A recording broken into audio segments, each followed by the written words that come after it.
Durante las próximas 2 semanas, en nuestras lecciones de la escuela sabática, estudiaremos las plagas y la liberación de Israel de la esclavitud egipcia. Cuando piensas en las plagas de Egipto, es muy fácil decir, si Dios es un Dios de amor, ¿por qué permitiría que esas plagas cayesen sobre Egipto? En particular, cuando piensas en hombres, mujeres y niños, ¿cuál era la intención de Dios? ¿Cómo armonizas estas plagas con el amor de Dios? ¿Fueron estas plagas simplemente actos indiscriminados de Dios? Vamos a descubrir respuestas a esas preguntas en nuestra lección de la escuela sabática de esta semana. Oremos. Padre Celestial, te agradecemos de todo corazón la oportunidad de estudiar tu palabra. Te agradecemos por la claridad de tu palabra. Te agradecemos por el poder de tu palabra. Y te agradecemos que en cada una de estas lecciones que estamos estudiando este trimestre, hay principios divinos que cambian nuestras vidas. Ayúdanos a comprender esos principios en el nombre de Cristo. Amén. ¿Te has preguntado alguna vez por qué cuando Moisés fue al faraón y le dijo, deja ir a mi pueblo, Moisés le reveló al faraón los milagros de la gracia de Dios ante sus propios ojos, ¿por qué no dejó ir a Israel? Creo que puede haber dos razones para ello. Una, creo que podrías haber tenido miedo de que aquí tuvieras al menos 2 millones de israelitas. Había 70 cuando bajaron a Egipto, pero se multiplicaron a lo largo de ese período de siglos. Y la Biblia dice que eran 600,000 hombres. Si cuentas a las mujeres y los niños, probablemente había unos 2 millones. ¿Qué habría pasado si Israel hubiera abandonado Egipto y se hubiera unido a un ejército de amorreos, amalequitas? Quiero decir, ¿qué habría pasado si se hubieran aliado con uno de los enemigos de Egipto y lo hubieran atacado? Por lo tanto, podría haberse preocupado por eso, aunque era muy poco probable dadas las diferentes creencias religiosas. Pero creo que hay otra razón que es mucho más profunda, mucho más práctica. Y eso es si tienes 600,000 hombres, tienes mucha mano de obra esclava, y puedes construir muchos monumentos para tu propia gloria. Así que piensa en los israelitas desempeñando el papel de sirvientes en Egipto. Piensa en ellos desempeñando el papel de constructores, técnicos, educadores. Así que los israelitas estaban dando mano de obra bastante gratuita y estaban dando a Egipto ventajas económicas. Así que creo que esa es una de las razones por las que el faraón era tan reacio a dejarlos ir. Pero ¿por qué enviaría Dios esas plagas? ¿Leíste la historia al principio de nuestra lección 4? Dice que un granjero está tratando de llamar la atención de un burro. La bestia no se movía, entonces el granjero toma una rama gruesa. Golpea al burro. Volvió a hablar al burro y el burro comenzó a moverse. Alguien le dice al granjero, ¿por qué?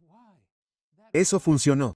Vaya, ¿por qué hiciste eso? ¿Por qué funcionó? Comillas. Y el granjero simplemente dice, tienes que llamar la atención del burro. Bueno, sé que si no nos gusta la crueldad hacia los animales, no nos gusta que nadie golpee a los burros ni a las mascotas, pero aquí está el kit de la cuestión.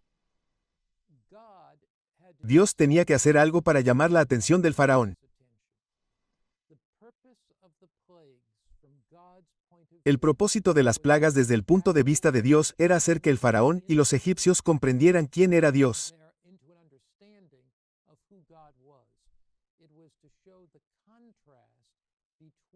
Era para mostrar el contraste entre el poder y la soberanía de Dios sobre el poder y la soberanía del Dios egipcio.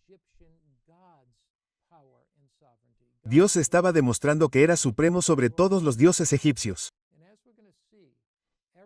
Y como veremos, cada una de las plagas es una contramedida a los dioses egipcios. En otras palabras, tiene una contrapartida en los dioses egipcios, y está demostrando que estos dioses no son supremos ni superiores. Así que Dios contra Dios. En la lección del domingo, están viendo el libro de Éxodo, capítulo 7, versículos 8 y siguientes. Éxodo 7 y versículo 8 y siguientes.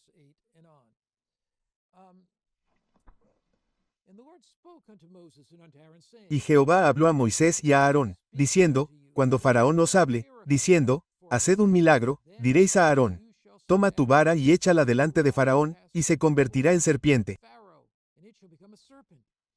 Entonces Moisés le dijo a Aarón, vamos a arrojar la vara, y se convertirá en serpiente. Y Moisés y Aarón fueron a Faraón, e hicieron como Jehová les había ordenado. Y Aarón arrojó su vara delante de Faraón y de sus siervos, y se convirtió en serpiente. Entonces Faraón llamó también a los sabios y a los magos. Y a los magos de Egipto tampoco les gustó la manera de hacer sus encantamientos, porque cada uno arrojó su vara, y se convirtieron en serpientes. Pero la vara de Aarón se tragó las varas de ellos. Y él escuchó, y endureció el corazón de Faraón, para que no los escuchara, como Jehová había dicho. Ahora bien, ¿por qué usaría Dios el primer símbolo como este, como una serpiente? Los egipcios tenían más de 1500 dioses. Y uno de esos dioses se llamaba Neco. Nebeco. Es difícil de pronunciar, ¿verdad? Me costó pronunciarlo. Nebeco. Era un dios serpiente y era un dios considerado sagrado. Se le consideraba de gran poder porque en la mitología se había tragado 7 cobras. Así que Dios se comunica a los egipcios en un lenguaje que pudieran entender que él, no el dios serpiente, tenía poder y autoridad soberanos. Después de una confrontación tan poderosa, pudieron entender el mensaje de Dios. Entonces, ¿qué está haciendo Dios? Está desafiando a los dioses de Egipto. Esto se ve en un par de pasajes de la Biblia, donde el verdadero problema aquí en todas estas plagas es el desafío a los dioses de Egipto. Lo encuentras en Éxodo 12, versículo 12. Éxodo 12, 12 del día. Dios les está mostrando a los egipcios la locura de la idolatría, la locura de adorar a dioses falsos. Si nos fijamos en Éxodo 12, 12 del día, es la historia de la onda de los primogénitos, es la última de las plagas, pero dice en la última parte de ese versículo, y contra todos los dioses de Egipto ejecutaré juicio. Yo soy el Señor. Números 33 en 4. Números 33. Y estamos viendo el versículo 4. Números 33 en 4 dice, porque los egipcios enterraron a todos sus primogénitos, los cuales Jehová había escupido entre ellos sobre sus dioses. También Jehová ejecutó juicios. Así que las plagas que fueron derramadas sobre los egipcios, esas plagas fueron Dios ejecutando juicio sobre los falsos dioses de Egipto. Observamos esas plagas y descubrimos que, a pesar de las plagas, el faraón está endureciendo su corazón. Ahora bien, ¿quién endureció el corazón del faraón? ¿Endureció el faraón su propio corazón? ¿Endureció Dios el corazón del faraón? En el libro del Éxodo, se habla 18 veces del endurecimiento del corazón del faraón. 9 veces en Éxodo, el endurecimiento del corazón del faraón se atribuye a Dios. Otras 9 veces se dice que el faraón endureció su propio corazón.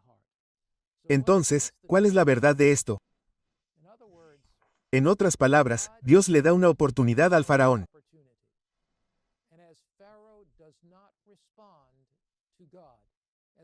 Y como el faraón no responde a Dios, como no responde a las oportunidades que se le han dado, como no responde a la luz que brilla en su camino, como no responde a las plagas anteriores, su corazón se vuelve cada vez más duro y más duro.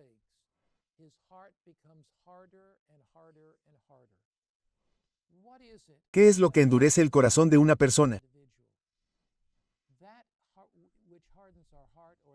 Lo que endurece nuestro corazón o, a veces, la Biblia dice que cauteriza nuestra conciencia, es rebelarse continuamente contra la voz apacible y delicada del Espíritu, es rechazar continuamente las inclinaciones del Espíritu que Dios envía. Quiero leerles un texto o dos sobre el endurecimiento del corazón del faraón. Iremos a Éxodo 7:13 de la mañana. Éxodo 7:13 de la mañana. ¿Cómo se endurece el corazón del faraón? Se endurece por sus respuestas a Dios.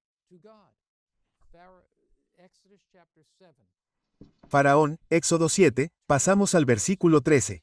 Y endureció el corazón del faraón, que no los escuchó como Jehová había dicho. Por eso Faraón no escucha las palabras de Dios. Por eso se endureció el corazón del faraón. Versículo 14. Y Jehová dijo a Moisés, El corazón del faraón se ha endurecido, se niega a dejar ir al pueblo. Entonces, ¿cómo se endurece su corazón? Al negarse a obedecer los mandamientos de Dios. Su corazón se endurece. Aquí hay una nota significativa. Dice, y este es el segundo y tercer párrafo de la lección del lunes, ¿quién endureció el corazón del rey? ¿Dios o el propio faraón? Es significativo que en la historia del éxodo de las 10 plagas, en cada una de las primeras 5 plagas, solo el faraón fue el agente del endurecimiento de su corazón. De esta manera, inició el endurecimiento de su propio corazón. Sin embargo, a partir de la sexta plaga, los textos bíblicos afirman que fue Dios quien endureció el corazón del faraón. ¿Qué significa esto? Lo que todo esto significa es que Dios fortaleció o profundizó la propia elección del faraón, su acción voluntaria, tal como Dios le había dicho a Moisés que haría. En otras palabras, Dios envió plagas para ayudar al faraón a arrepentirse y liberarlo de la oscuridad y el error de su mente. Dios no creó una nueva maldad en el corazón del faraón. En cambio, simplemente entregó al faraón a sus propios impulsos malvados. Lo dejó sin la gracia restrictiva de Dios y, por lo tanto, lo abandonó a su propia maldad. El faraón tenía libre albedrío, podía elegir a favor o en contra de Dios y decidió no hacerlo. Entonces, ¿qué le dice esto a tu vida y a tu mente, amigo?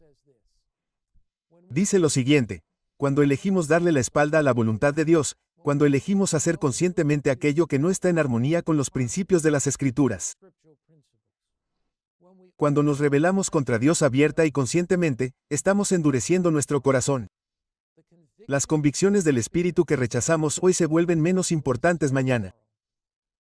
Y a menudo las personas incluso pueden empezar a creer que lo que están haciendo es correcto. ¿Por qué? Porque se engañan a sí mismas, su conciencia está cauterizada y su corazón endurecido. Dios envía las plagas para mostrar la insensatez de los dioses de Egipto y llevar a Egipto al arrepentimiento. Así que observa las 3 primeras plagas. En la primera plaga, el agua se convierte en sangre. En la segunda plaga, las ranas llenan la tierra. En la tercera plaga, los piojos infectan al hombre y a las bestias. Ahora bien, cuando observas eso, Él es el Dios del Nilo y el Nilo es un símbolo de vida.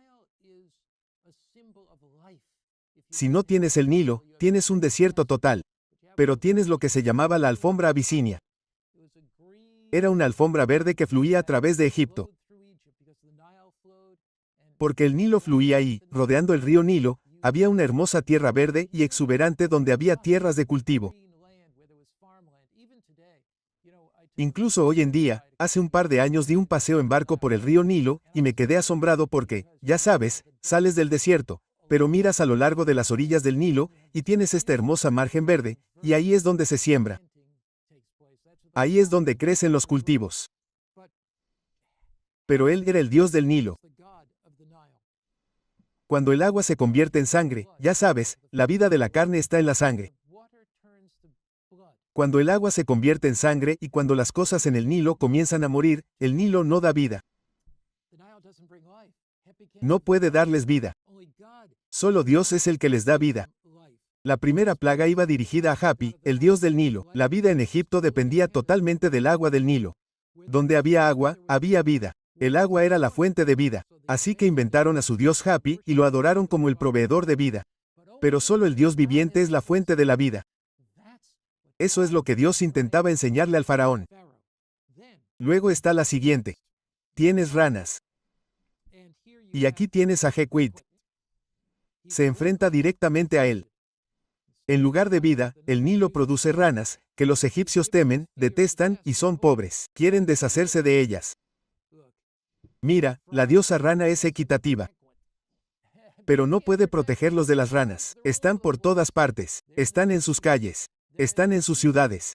Están en sus casas. Están en sus cocinas, sus salas de estar, sus dormitorios. La tercera plaga tiene la descripción más corta de todas.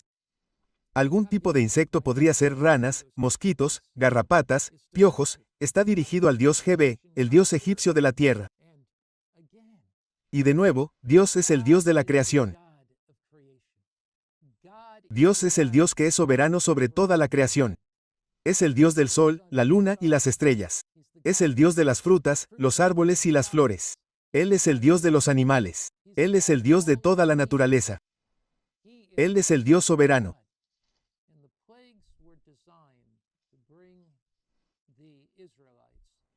Y las plagas fueron diseñadas para llevar a los israelitas a una posición en la que pudieran salir de Egipto, porque el faraón y los egipcios vieron en estas plagas la insensatez de sus dioses, y vieron el poder y la supremacía del Dios de los hebreos.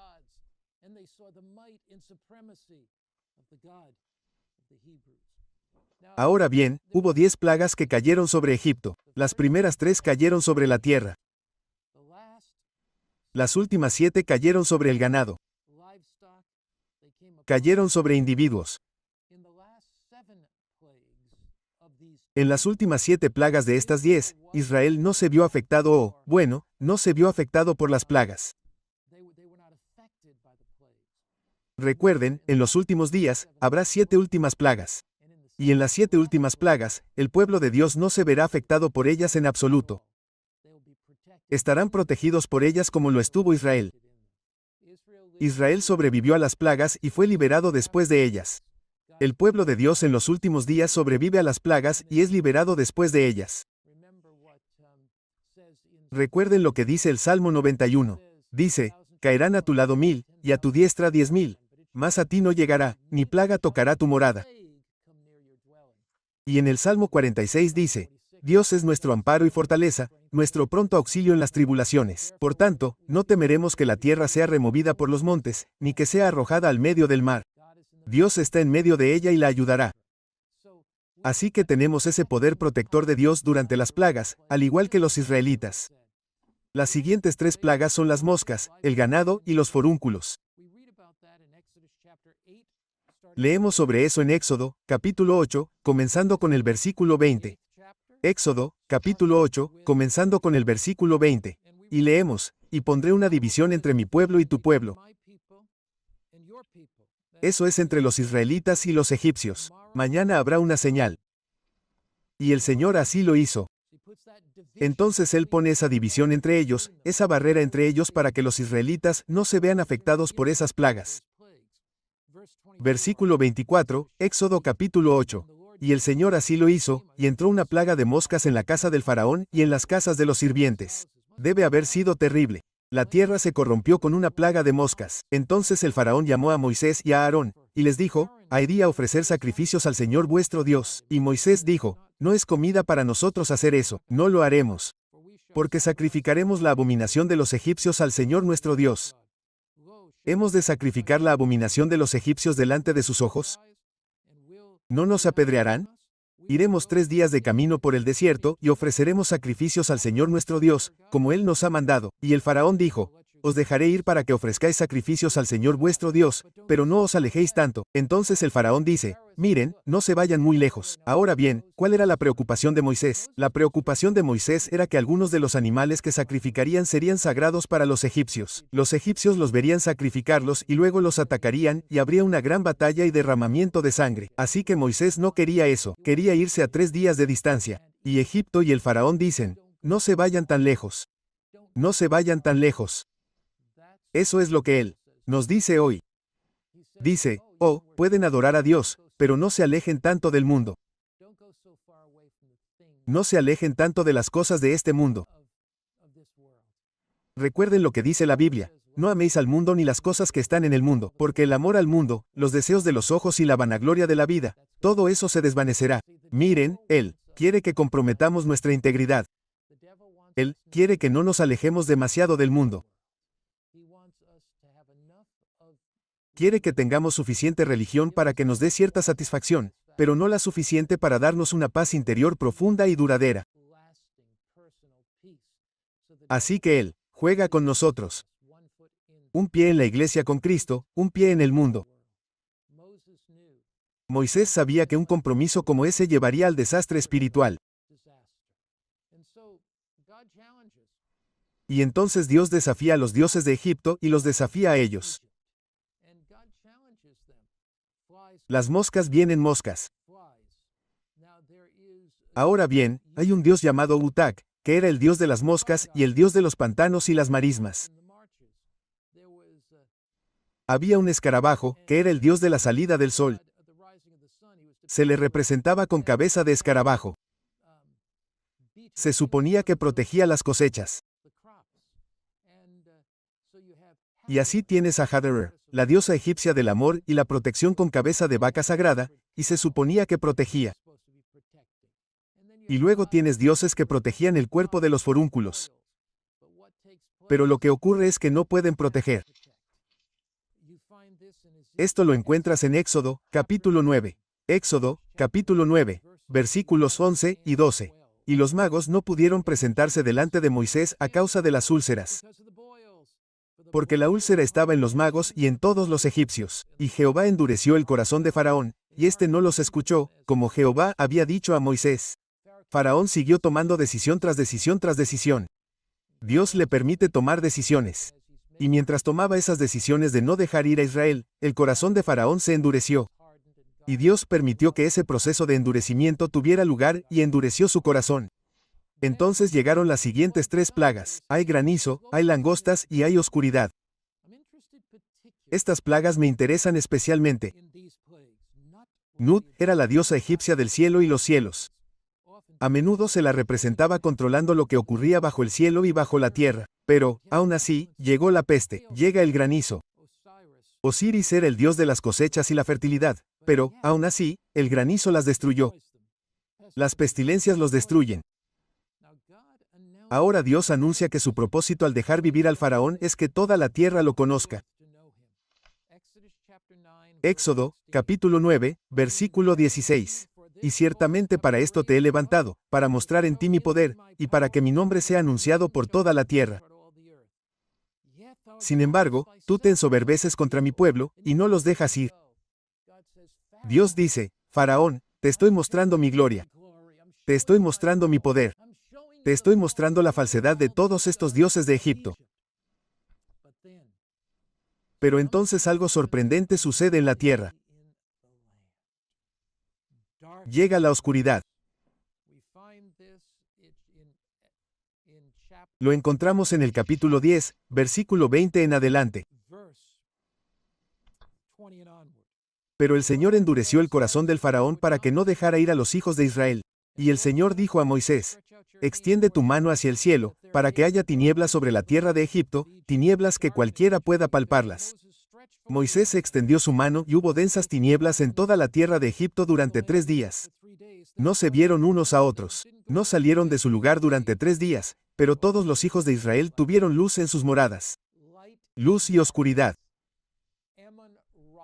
Amón-Ra, el dios hijo, era el dios principal de Egipto, el que les traería luz. Pero ahora solo hay oscuridad, 3 días de oscuridad. ¿Por qué permitió Dios eso? ¿Por qué permitió que la gente estuviera sola en sus casas? ¿Por qué no podían verse unos a otros en sus casas? Porque Dios quería darles tiempo para reflexionar. Quería darles tiempo para meditar. Quería darles tiempo para pensar en su poder y su soberanía. Dios quería llevar a todo Egipto al arrepentimiento. Así que antes de la tragedia de la última plaga en la que murieron los primogénitos de Egipto, y estudiaremos sobre eso la semana que viene, antes de eso, Dios quería que estuvieran solos. Quería que tuvieran la oportunidad de arrepentirse. Quería que tuvieran la oportunidad de reflexionar. Quería que se volvieran a Él en oración y meditación. Dios habla a tu corazón hoy. ¿Hay algo en tu vida que no esté en armonía con la voluntad de Dios? ¿Has estado comprometiendo tu integridad? ¿Has dejado de estar a la altura del ideal divino? Dios te está dando tiempo. Tiempo para evitar la tragedia. Tiempo para revertir la catástrofe. Tiempo para reflexionar. Tiempo para orar. Tiempo para buscarlo. El plan de Dios para Egipto nunca fue que los primogénitos fueran asesinados. El plan de Dios era que durante estas plagas se volvieran a Él en arrepentimiento.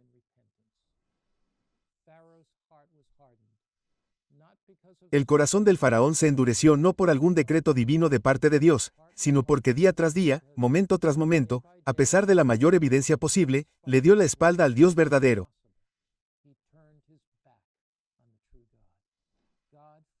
Dios no permita que hagamos eso en nuestras vidas. Él es el Dios de gracia, el Dios de misericordia, el Dios que revela su gloria.